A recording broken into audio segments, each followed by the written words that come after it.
Boa tarde, amigos e amigas. Meu nome é Ludmila Almeida, eu sou trabalhadora do GPEC e estou aqui mais uma vez para darmos continuidade ao nosso estudo do Evangelho segundo o Espiritismo.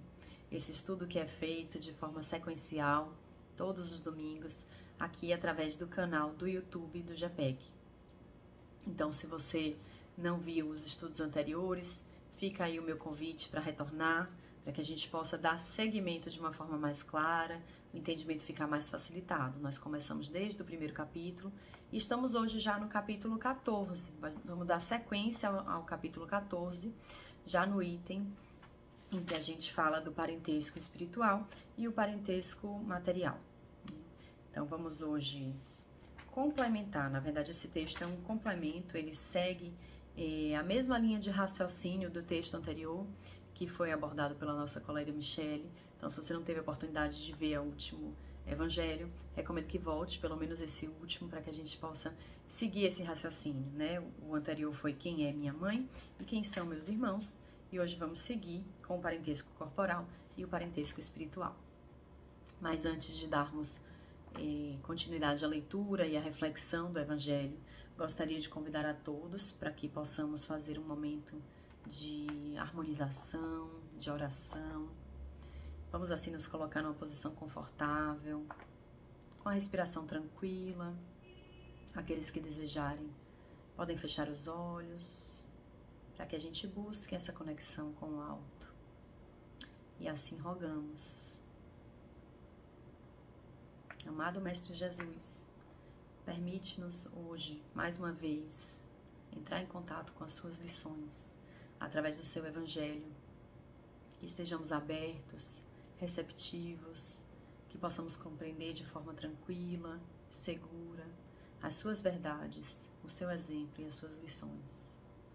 Que esse seja um momento de paz, de tranquilidade, que essa harmonia que nos rodeia possa se expandir para toda a nossa casa, para todo esse ambiente em que estamos e possa também se comunicar, possa também atingir todos aqueles que estão ao nosso redor, encarnados, desencarnados, necessitados ou aqueles que vêm para contribuir conosco.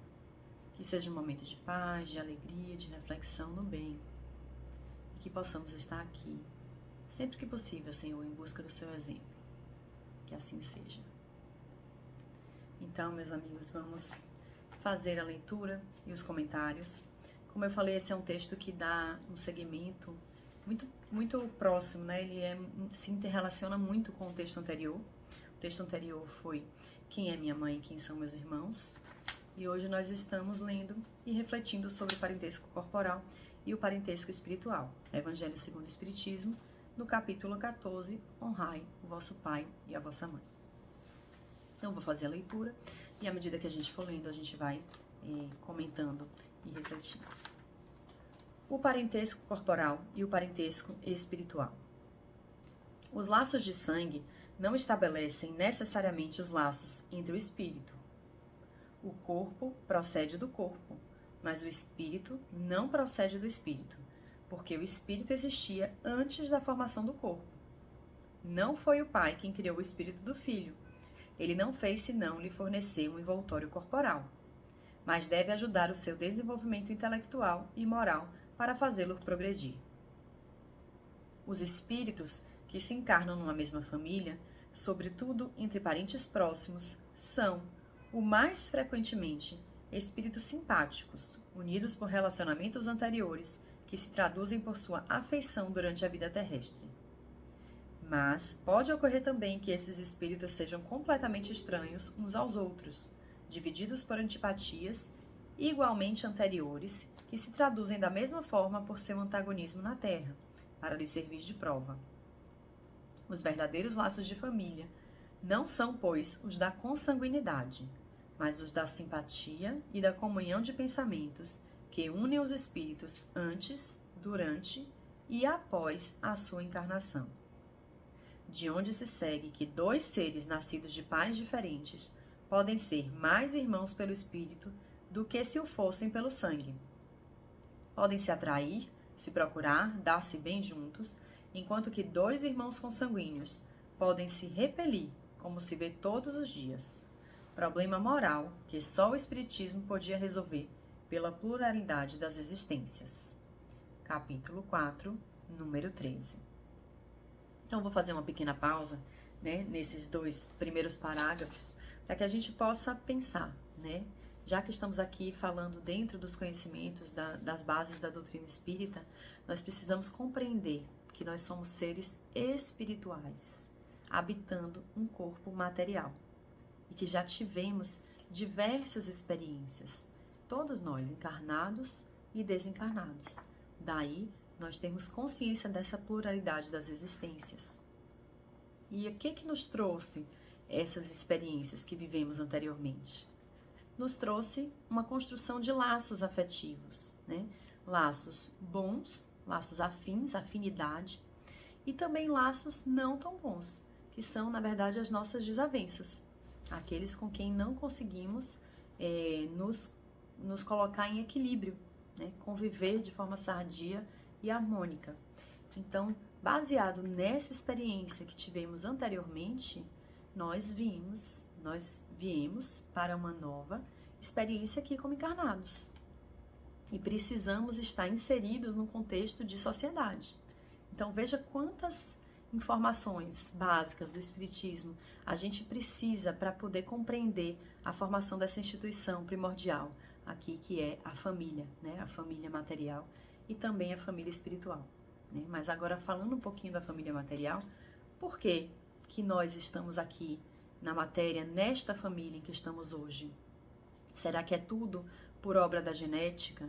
Será que é tudo por obra do acaso, de conhecimento de duas pessoas, homem e mulher, que se uniram e agora formam aqui esse corpo físico, mas sem nenhum outro propósito por trás disso?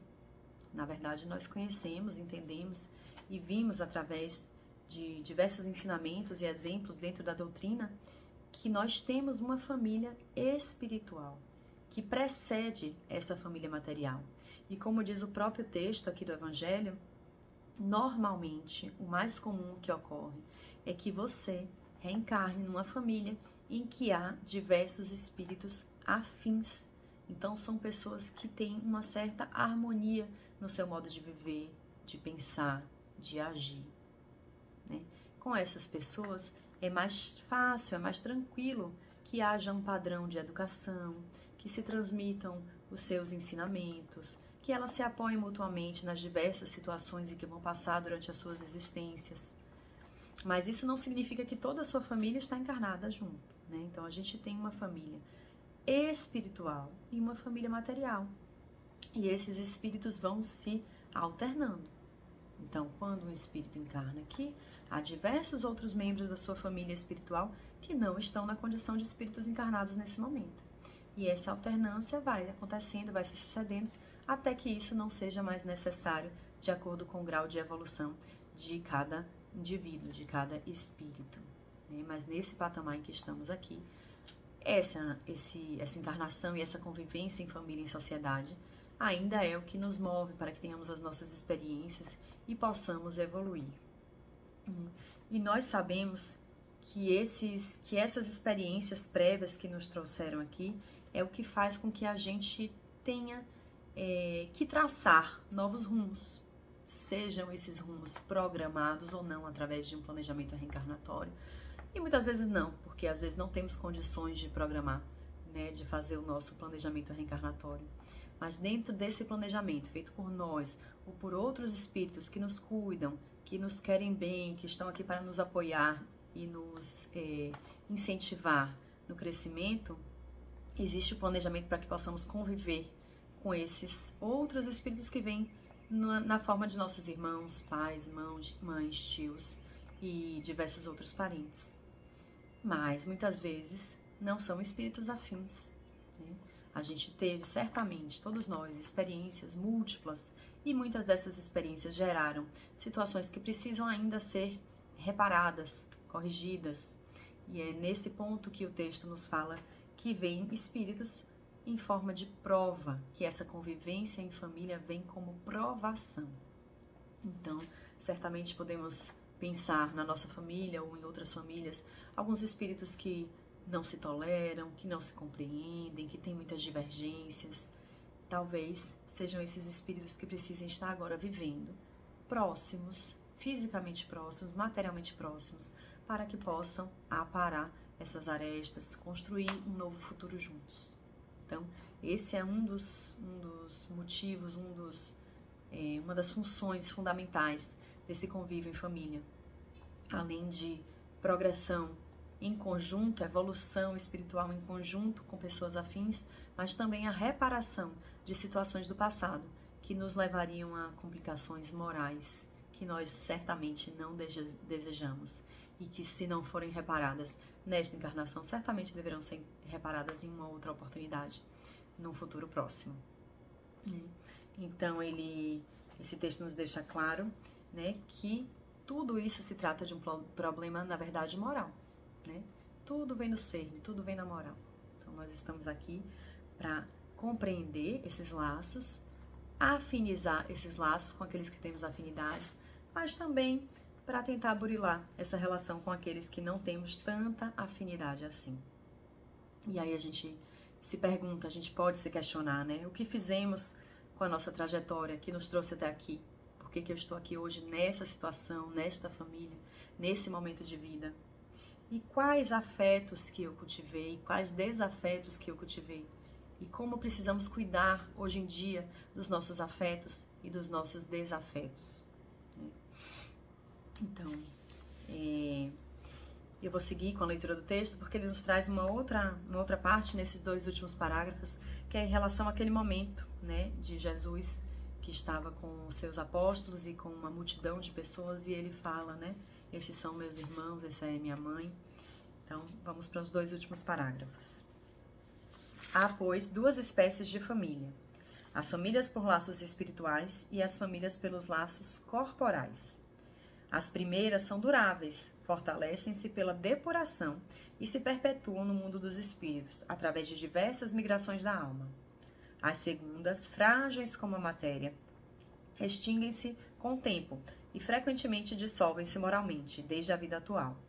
Foi isso que Jesus quis fazer compreender, em dizendo aos seus discípulos: eis minha mãe e meus irmãos, quer dizer, minha família pelos laços do Espírito, porque quem quer que faça a vontade do meu Pai, que está nos céus, é meu irmão, minha mãe, minha irmã e minha mãe. A hostilidade de seus irmãos está claramente expressa na narração de São Marcos, uma vez que, disse ele, propunham-se a apoderar-se dele, sob o pretexto de que havia perdido o espírito. A notícia de sua chegada, conhecendo-lhes os sentimentos a seu respeito, era natural que dissesse, falando dos seus discípulos do ponto de vista espiritual: eis meus verdadeiros irmãos. Sua mãe se encontrava com eles e generaliza o ensinamento, o que não implica de nenhum modo que tenha pretendido que sua mãe, segundo o corpo, não lhe era nada como espírito e que não tivesse por ela senão indiferença. Sua conduta, em outras circunstâncias, provou suficientemente o contrário. Então, esses 2 parágrafos nos explicam, né, bem detalhadamente essas palavras de Jesus que precisam ser levadas em consideração naquele contexto. Então, era um contexto em que Jesus estava cercado por seus discípulos e por pessoas com pensamentos afins, com intenções afins, pessoas que estavam ali para fazer a vontade do Pai.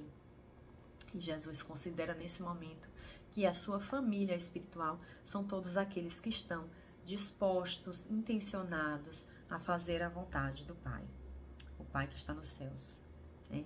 E de forma nenhuma esta fala, eis meus verdadeiros irmãos, minha mãe e meus irmãos, desconsidera a sua família material, mas ele tenta, através disso, dar um ensinamento de que temos, além da nossa família de sangue, a nossa família consanguínea, uma família por afinidade, que precede e que se seguirá, desde que tenhamos essa união divina, né? Desde que nos proponhamos a estar unidos pelos nossos sentimentos, pelas nossas intenções.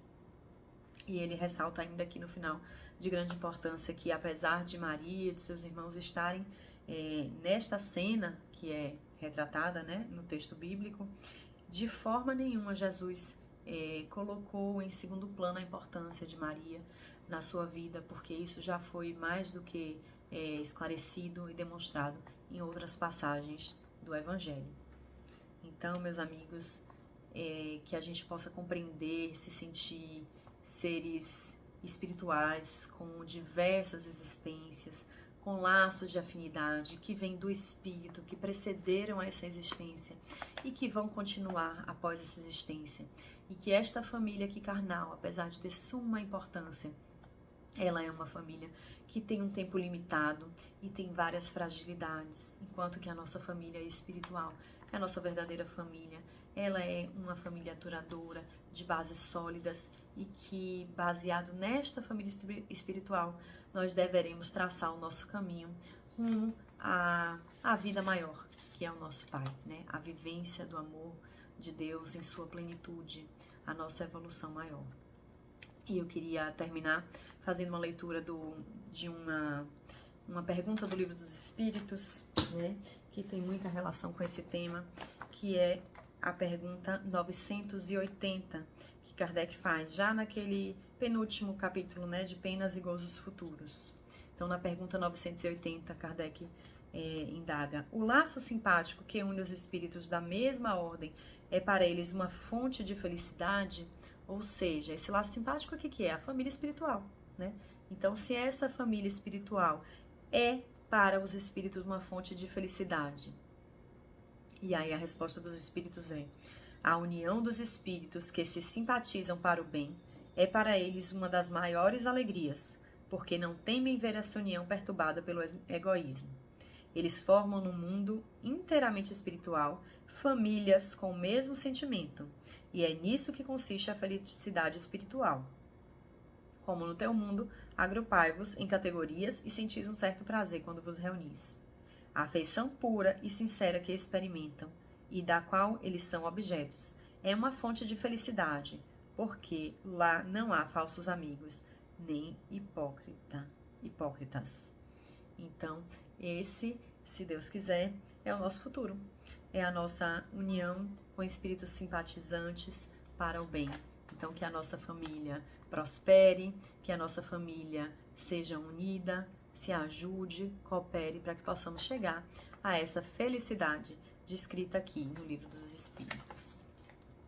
Então, era isso que eu tinha a trazer para a nossa reflexão nessa tarde.